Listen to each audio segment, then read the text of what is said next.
حدثنا قتيبة حدثنا جرير عن عطاء بن السائب عن سعيد بن جبير عن ابن عباس قال: قال رسول الله صلى الله عليه وسلم: نازل الحجر الأسود من الجنة وهو أشد بياضا من اللبن، فسودته خطايا بني آدم. قال: وفي الباب عن عبد الله بن عمرو وأبي هريرة. قال أبو عيس: حديث ابن عباس حديث حسن صحيح.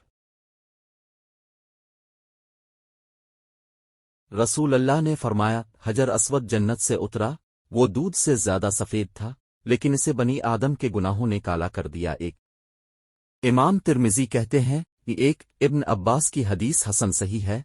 दो इस बाब में अब्दुल्लाह बिन उमर और अबू हुरैरा रज़ी अल्लाह अन्हुम से भी अहादीस आई है। The Messenger of Allah, may Allah bless him and grant him peace, said, the black stone came down from paradise, it was whiter than milk, but it was blackened by the sins of the children of Adam.